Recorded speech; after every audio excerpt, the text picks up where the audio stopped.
Hello my dear friends, most welcome to my channel Sarita nursing classes. आज की इस video में हम बात करने वाले हैं बर्न के बारे में। एंड ये हमारा जो टॉपिक है ये मेडिकल सर्जिकल नर्सिंग का टॉपिक है। आज हम जानेंगे कि बर्न क्या होता है, बर्न होने के क्या क्या एटियोलॉजी होती है, क्या क्लासिफिकेशन पाया जाता है बर्न में, क्या क्लिनिकल मैनिफेस्टेशन होता है, एंड जब बर्न हो जाता है तो हमें क्या डायग्नोस्टिक इवोल्यूशन करना होता है, एंड क्या फर्स्ट एड या तो क्या मैनेजमेंट हमें करना होता है। तो सबसे पहले हम देखेंगे यहाँ पे डेफिनेशन बर्न का। तो हम बर्न को कैसे डिफाइन कर सकते हैं? Injuries that result from direct contact with or exposure to any thermal, chemical or radiation source. यानी कि क्या इंजुरीज हो रही है, कैसे? Direct contact with or exposure, यानी कि हमारा जो कॉन्टैक्ट है वो किससे हो रहा है, एक्सपोजिशन किससे हो रहा है, हमारा किसी थर्मल से हो रहा है यानी कि किसी बहुत ही गर्म पदार्थ से हो रहा है, या तो किसी केमिकल सब्सटेंस से हो रहा है, या तो डायरेक्ट रेडिएशन से हो रहा है। तो ये जो सारी चीज़ें होती हैं ये इंजरी कॉज करती हैं, यानी कि यहाँ पे हमें रिजल्ट क्या मिलता है, बर्न का मिलता है। एंड हम एक और डेफिनेशन की बात करेंगे। तो बर्न क्या है? Burn occur when energy from heat source is transfer to the tissue of the body. यानी कि क्या बर्न क्या है, जलना क्या है कि कोई भी ऐसा हीट सोर्स, ठीक है, जो कि क्या है हमारी बॉडी के अकॉर्डिंग टॉलरेबल नहीं है, ठीक है, जो कि हमारे स्किन पे, हमारे टिश्यूज़ पे, हमारी बॉडी पे क्या हो रहा है, एक्सपोज हो रहा है, ट्रांसफर्ड हो रहा है, ठीक है। तो वो क्या करेगा, हमारी बॉडी को, हमारी स्किन को बर्न कर देगा, तो उसे हम क्या बोलेंगे, बर्न बोलेंगे। अब हम बात करते हैं एटियोलॉजी के बारे में, यानी कि कारण के बारे में कि बर्न होने के, जलने के क्या क्या कारण होते हैं। तो सबसे पहले आता है हमारा यहाँ पे थर्मल बर्न, ठीक है। उसके बाद आता है हमारा केमिकल बर्न, देन आता है हमारा यहाँ पे इलेक्ट्रिकली या तो इलेक्ट्रिसिटी बर्न, फोर्थ नंबर पे आता है हमारा radiation burn, and fifth number पे आता है इनहेलेशन इंजरीज, ठीक है। तो हम वन बाय वन सबको डिस्कस करेंगे। तो सबसे पहले हम बात करते हैं थर्मल बर्न के बारे में।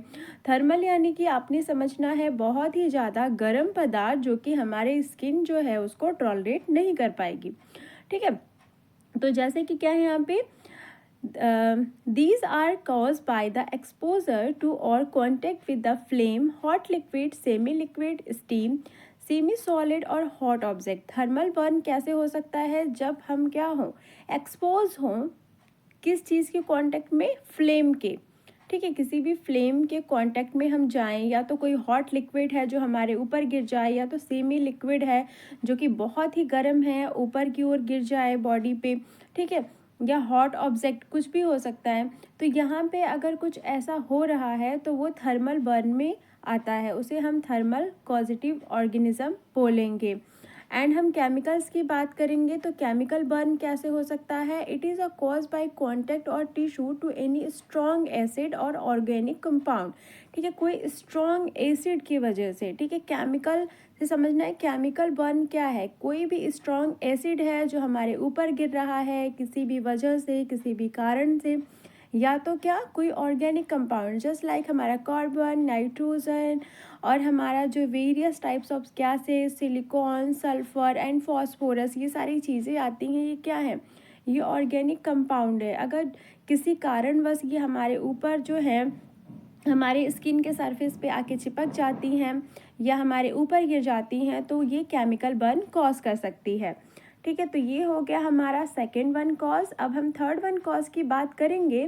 तो थर्ड वन कॉज क्या है हमारा यहाँ पे, इलेक्ट्रिकल बर्न, ठीक है। तो इलेक्ट्रिकल बर्न जो है ये कैसे होगा, इलेक्ट्रिसिटी यानी कि बिजली से होगा।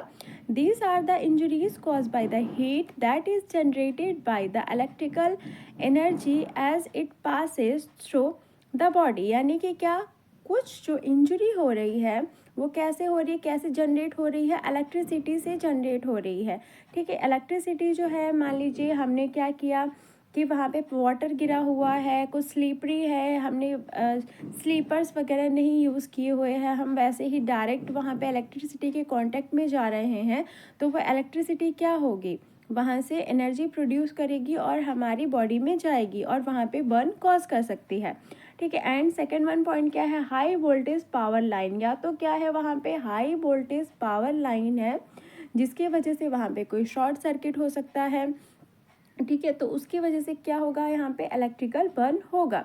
एंड थर्ड वन क्या है, people struck by the lighting also sustain electrical injuries, ठीक है। या तो कोई पर्सन ऐसा है जो कि क्या हो गया है, लाइटिंग में ही स्टक हो गया है, यानी कि उसने बिजली ने उसको पकड़ लिया है। सम टाइम होता है कि कोई जो वर्कर होते हैं कहीं पे काम कर रहे होते हैं, कोई फॉल्ट की वजह से, उनकी फॉल्ट होती है, उस इंडिविजुअल की फॉल्ट होती है, या तो इलेक्ट्रिसिटी का कुछ फ्लक्चुएशन होता है, तो उसकी वजह से क्या होता है, वो बिजली में ही, बिजली के खंभे में या तो बिजली के तार में जो है वो स्टक हो जाते हैं। तो उसकी वजह से क्या होता है, वहाँ पे इलेक्ट्रिकल बर्न जो है वो कॉज हो जाता है। एंड हम हमारा फोर्थ नंबर के कॉज की बात करेंगे, जो कि है रेडिएशन बर्न, जो कि हमारा रेडिएशन की वजह से होता है। तो these are cause by the exposure to radio active sources. तो ये रेडियो एक्टिव सोर्सेज कहाँ से आएंगे, न्यूक्लियर, जस्ट लाइक हमारा क्या है, रेडिएशन एक्सीडेंट की वजह से, ठीक है। एंड क्या है, use of ionising radiation, industries, जैसे कि हमारे इंडस्ट्रीज़ में आयोनाइजिंग रेडिएशन का यूज़ किया जाता है, ठीक है। एंड क्या है, थेराप्यूटिक रेडिएशन की वजह से। एंड क्या है, sun burn from the prolong exposure to ultraviolet rays की वजह से, है ना। अब हम हमारा फिफ्थ नंबर के कॉज की बात करेंगे, जो कि है इनहेलेशन इंजरीज। तो इनहेलेशन इंजरीज कैसे कॉज हो सकती है, it may result from exposure to an asphyxiant and smoke, यानी कि क्या यहाँ पे एक्सफेक्सियन हो रहा है, पेशेंट जो है, जो पर्सन है यहाँ पे, वो क्या हो रहा है,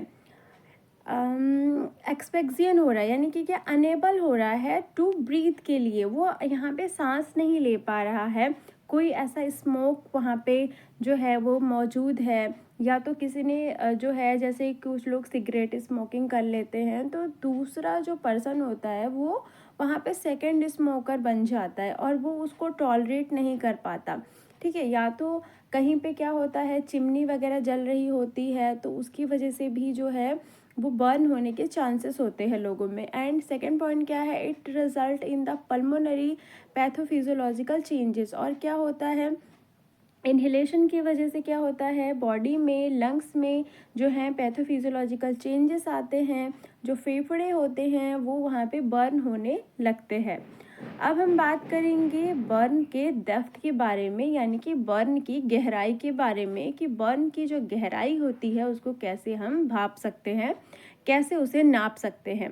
तो tissue damage due to burn is determined by, tissue जो है हमारा कितना डैमेज हुआ है उसको कैसे डिटरमाइन करना है, तो extent of burn and depth of burn, दो चीज़ें होती हैं।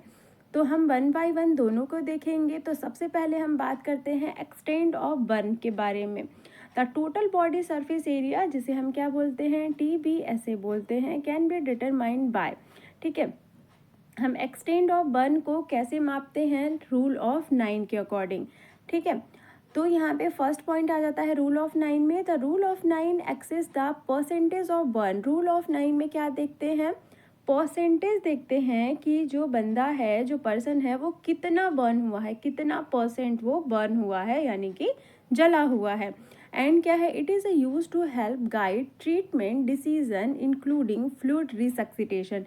एंड क्या होता है, जब हम उसको नाप लेते हैं, यानी कि जांच लेते हैं कि कितना परसेंट हमारा पेशेंट जला हुआ है, उसके अकॉर्डिंग हमारा जो गाइडलाइन होता है, जो ट्रीटमेंट का गाइडलाइन होता है, हम डिसीज़न लेते हैं कि पेशेंट को जो है कितना फ्लूइड जो है वो रिसक्सिटेट करवाना है, यानी कि उसे प्रोवाइड कराना है।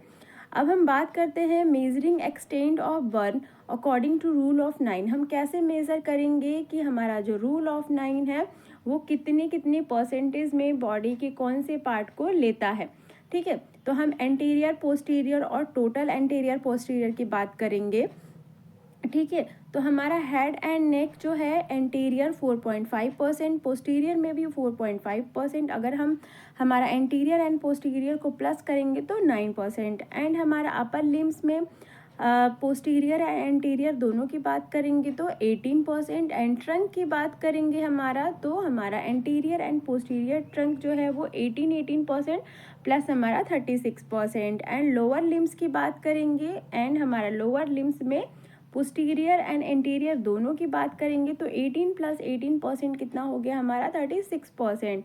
एंड हमारा पेरिनियम एरिया यानी कि जिसे हम जेनाइटल एरिया बोलते हैं वो कितना माना गया है 1% अकॉर्डिंग टू रूल ऑफ 9। ठीक है, अब हमारा क्या हो गया यहाँ पे टोटल 100% हो चुका है। ठीक है, अब हम डायग्राम के थ्रू भी देख लेते हैं। आप यहाँ पे देखें, एक इजी सा डायग्राम बनाया है ताकि आप इसे अच्छे से समझ पाए। आप चाहें तो चार्ट बना सकते हैं, अदरवाइज जो है आप ऐसे जो हैं बॉडी पार्ट्स को बना के और आप परसेंटेज शो कर सकते हैं। ये हमारा एंटीरियर का है और ये पोस्टीरियर का है अकॉर्डिंग टू रूल ऑफ 9। ठीक है, अब हम बात करते हैं हमारा सेकेंड वन जो पॉइंट था डेप्थ ऑफ बर्न की, यानी कि गहराई की बात करेंगे।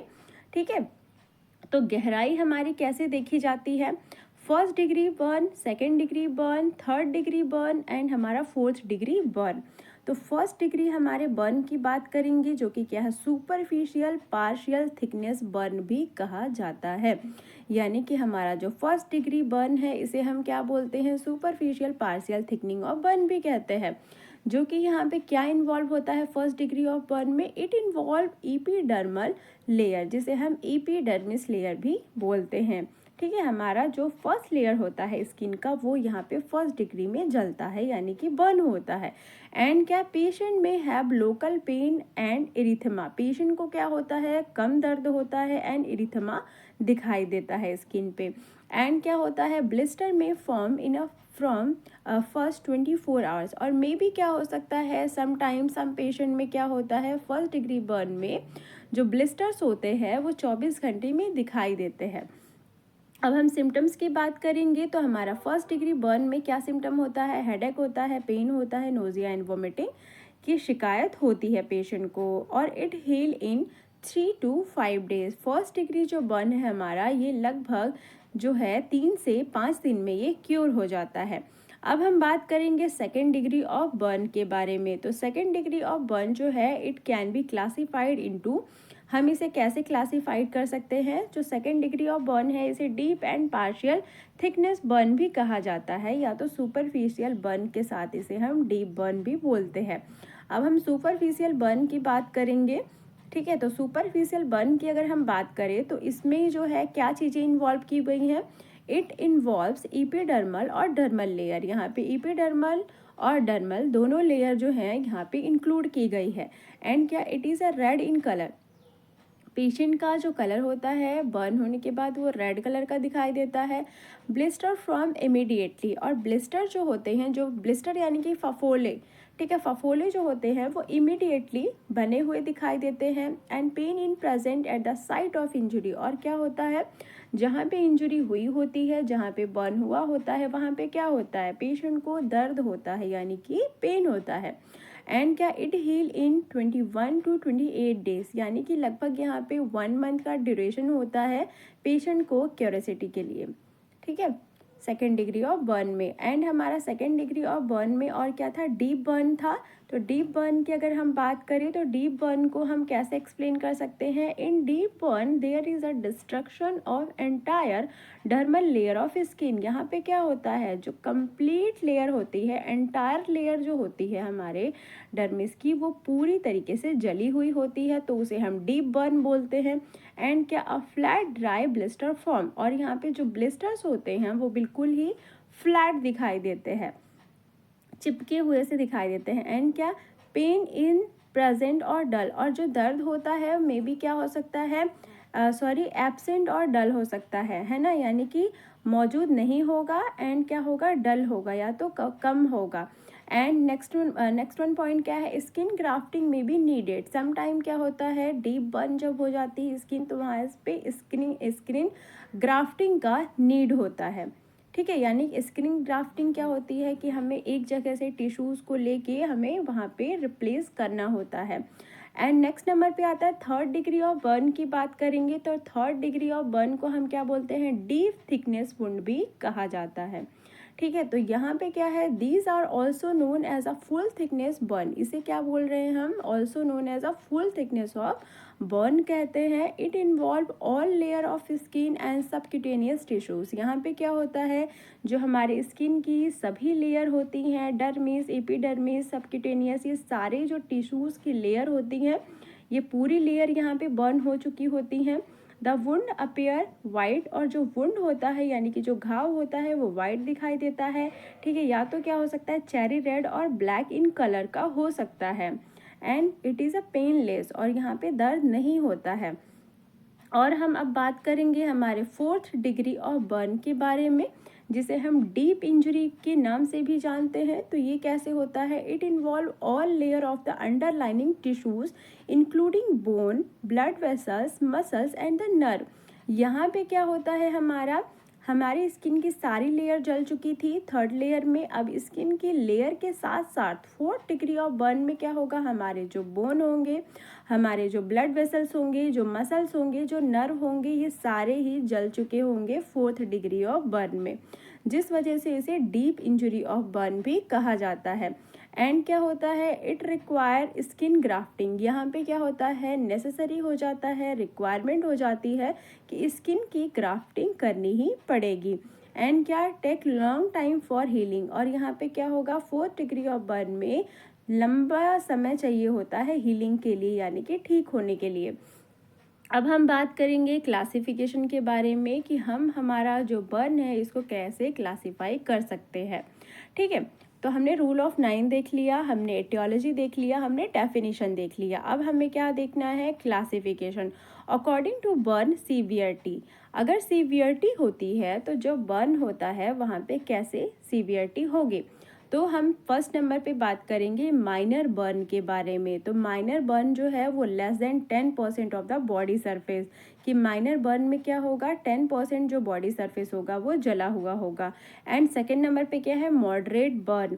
अगर मॉडरेट बर्न है तो more than 10% of the body surface, यहाँ पे क्या होगा, 10% से भी ज़्यादा अगर बॉडी का सरफेस एरिया जला हुआ है तो वो मॉडरेट बर्न में आएगा। एंड नेक्स्ट नंबर पे क्या है, सीवियर बर्न। अगर हम सीवियर बर्न की बात करें तो यहाँ पे क्या होगा, इन्वॉल्वमेंट जो है हमारा 25% ऑफ द बॉडी सरफेस, यानी कि क्या यहाँ पे इन्वॉल्वमेंट हो रहा है, 25% से ज़्यादा हमारा बॉडी का सरफेस यदि बर्न हुआ दिखाई देता है तो वो क्या है, सीवियर बर्न कहलाता है। ठीक है, अब हम बात करेंगे साइन एंड सिम्टम या तो क्लिनिकल मैनिफेस्टेशन ऑफ बर्न के बारे में, कि यदि कोई पर्सन जल जाता है तो उनकी बॉडी में क्या साइन एंड सिम्टम हमें मिलते हैं। तो सबसे पहले आता है हमारा डिहाइड्रेशन, पेशेंट का जो वाटर होता है वो बर्न हो जाता है ड्यू टू वो डिहाइड्रेटेड होगा। एंड क्या, डिक्रीज फिजिकल फंक्शन, उसका जो फिजिकल फंक्शन होगा वो डिक्रीज होगा। पैरेक्सिया मिलेगा यानी कि फीवर होगा। पुअर एपेटाइटेड होगा यानी कि क्या, वहाँ पे पेशेंट को भूख नहीं लगेगी। पेन होगा, फटीग होगा यानी कि वो थका हुआ महसूस करेगा। नोजिया एंड वॉमिटिंग की शिकायत हो सकती है। लो मूड होगा यानी कि उसका मन नहीं लगेगा। कॉन्स्टिपेशन या तो डायरिया, दोनों में से कुछ भी हो सकता है, अदरवाइज दोनों साथ में भी हो सकता है। एंड फ्लैशबैक, उसे याद आएगा कि उसके साथ क्या हुआ था, वो कैसे बर्न हुआ था, ऐसे वो बार बार जो है रिकॉल करेगा। एंड क्या, कन्फ्यूज़न, वो वहाँ पे कन्फ्यूज़न दिखाई देगा। अब हम बात करते हैं डायग्नोस्टिक इवोल्यूशन के बारे में, यानी कि हमारे बर्न के पेशेंट के लिए हम क्या डायग्नोसिस जो है वो यूज़ करते हैं। तो डायग्नोसिस में आ जाता है हमारा CBC यानी कि कंप्लीट ब्लड काउंट करना होता है। आर्ट्रियल ब्लड गैस टेस्ट किया जाता है, ठीक है, जिसे हम ABG कहते हैं। एंड नेक्स्ट नंबर पे आता है हमारा सीरम इलेक्ट्रोलाइट टेस्ट किया जाता है। Serum glucose and albumin test किया जाता है। यूरिन का एनालिसिस किया जाता है। चेस्ट एक्सरे किया जाता है। एंड लंग की स्कैनिंग की जाती है। एंड हमारा ECG किया जाता है, जिसे हम इलेक्ट्रोकार्डियोग्राम कहते हैं। ठीक है, तो ये हो गए हमारे कुछ डायग्नोस्टिक इवोल्यूशन। अब हम बात करेंगे मैनेजमेंट के बारे में। मैनेजमेंट ऑफ बर्न में क्या आता है हमारा, first aid for the burn injury. तो सबसे पहले अगर हम बात करें तो हम फर्स्ट एड क्या ट्रीटमेंट दे सकते हैं फर्स्ट एड में। तो फर्स्ट एड में फर्स्ट डिग्री ऑफ बर्न अगर हुई है तो उसे हमें क्या करना है, जहाँ पे बर्न हुआ है, ठीक है, अगर वो बर्न का परसेंटेज फर्स्ट डिग्री का है तो वहाँ पे हमें hold under the cold water, ठीक है। एंड बैंडेज आप अगर नेसेसरी हो सकता है, पॉसिबिलिटी हो सकती है, तो हम क्या करेंगे, बैंडेज लगाएंगे। And make a cold compress, patient को क्या करना है, कोल्ड कंप्रेशन देना है। एंड अगर पॉसिबल हो पाता है तो डॉक्टर से कंसल्ट करवाना है। एंड सेकेंड नंबर पे आता है severe burn, second and third degree of burn की अगर हम बात करें मैनेजमेंट में, तो क्या करना है, burn cloth remove if possible. जो पर्सन जला हुआ है अगर पॉसिबिलिटी हो पाती है तो सबसे पहले हमें उसका जो कपड़े हैं वो निकालने हैं। सेकेंड डिग्री ऑफ बर्न की बात हो रही है। एंड क्या, confirm that patient are breathing और नॉट, हमें ये कंफर्म करना है, श्योर करना है कि हमारा जो पेशेंट है वो सांस ले पा रहा है कि नहीं ले पा रहा है। एंड क्या, यदि वह सांस नहीं ले पा रहा है, उसे दिक्कत हो रही है, तो उसे उसका जो एयरवे है वो क्लियरेंस करना है, उसे सीपीआर प्रोवाइड करना है यदि नीड है तो, यदि ज़रूरत है तो।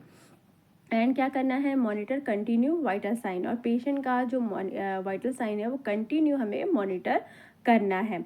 अब हम बात करते हैं इमीडिएट मैनेजमेंट ऑफ बर्न के बारे में। तो हम इमीडिएट क्या मैनेजमेंट कर सकते हैं, तो इमीडिएट मैनेजमेंट में हमारा एयरवे मैनेजमेंट आता है, ऑक्सीजन थेरेपी आती है, एंड फ्लूइड मैनेजमेंट आता है।